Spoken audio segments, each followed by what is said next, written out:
গণিতের সমস্যায় তোমাদের সকলকে স্বাগত। আজ আমরা ক্লাস 8 এর উপপাদ্য নাম্বার 8 অর্থাৎ 147 পেজের অঙ্কটি দেখে নেব। এই উপপাদ্যে কি বলা রয়েছে? বলা রয়েছে একটি ত্রিভুজের তিনটি কোণের সমষ্টি 180 ডিগ্রি বা দুই সমকোণ। তো এর মানেটা কি? এর মানেটা হলো, মনে করো একটা ত্রিভুজ এ বি সি, এর তিনটি কোণকে, মানে এই যে সি কোণ, এ কোণ ও বি কোণ, এই তিনটি কোণকে যুক্ত করলে আমরা কত পাবো? 180 ডিগ্রি। তাহলে আমরা লিখে নেই প্রদত্ত। কি লিখবো এই প্রদত্ততে? প্রদত্তে লিখবো ত্রিভুজ এবিসি একটি যে কোনো ধরনের ত্রিভুজ। হয়ে গেল। এবার কি প্রামাণ্য?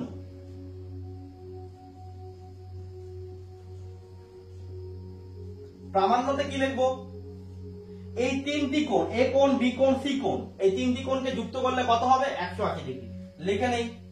এ কোণের নাম কি? B A C, B A C plus B কোণের নাম কি?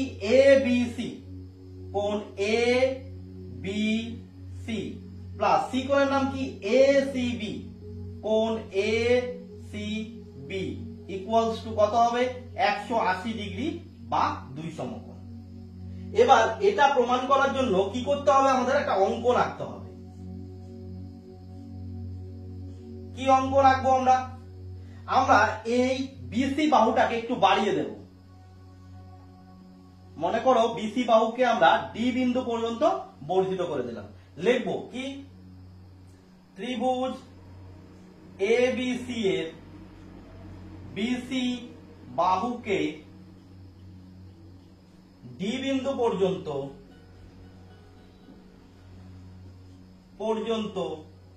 বর্ধিত করা হলো বা করলাম।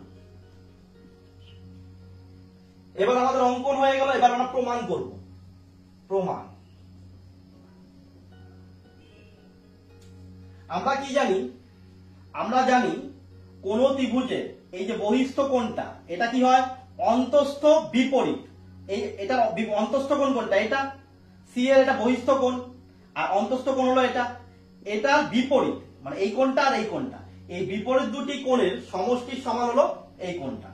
তাহলে লিখে দেব ত্রিভুজ এ বি সি এ বহিস্থ কোণ, বহিস্থ কোণ মানে বাইরের কোণ, নাম কি?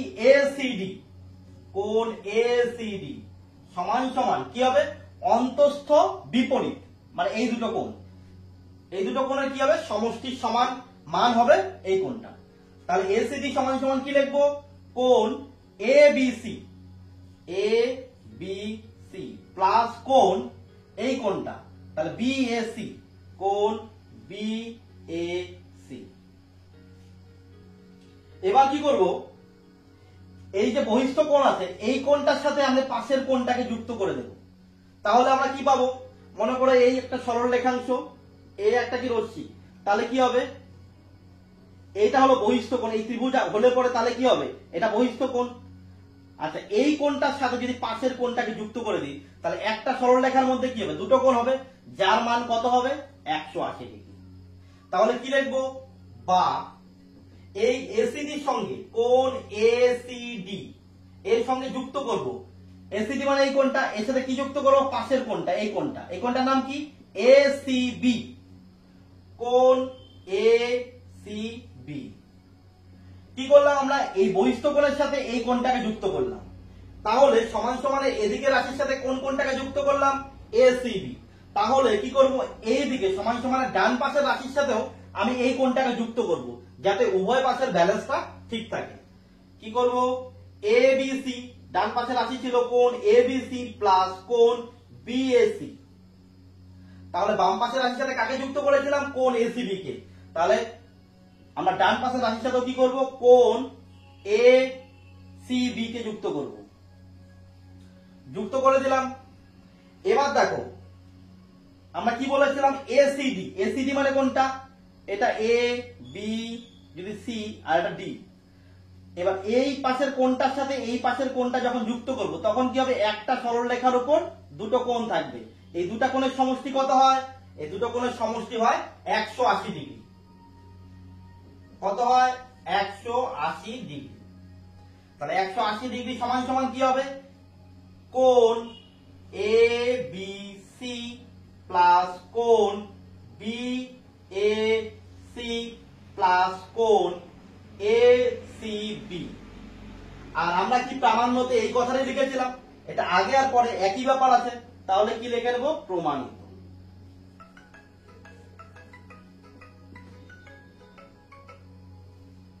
তাহলে আমরা কি পেলাম, আমরা এই উপপাদ্যটিতে বলা ছিল তিনটি কোণের সমষ্টি 180 ডিগ্রি। আমরা 7 নম্বর উপপাদ্যে যে শর্তটি ছিল বহিস্থ কোণটা অন্তস্থ বিপরীত কোণ দুটির সমষ্টির সমান, সেই উপপাদ্যের সূত্রটি ব্যবহার করে আমরা এই অঙ্কটি করলাম। আমরা বহিস্থ কোণের সাথে ভিতরের অন্তস্থ কোণ এটা যুক্ত করলাম বাম পাশের রাশির সাথে, ডান পাশের রাশির সাথে এই দুটি কোণের সাথেও কি করলাম, এই কোণটি যুক্ত করলাম। যুক্ত করার পরে কি করলাম, এই কোণটা আর এই কোণটা মিলে কি হবে, 180 ডিগ্রি হবে। আর সমান সমান দিয়ে কি লিখবো, আমরা লিখে নেব হচ্ছে তিনটি কোণ, এই কোণ এই কোণ আর এই কোণ।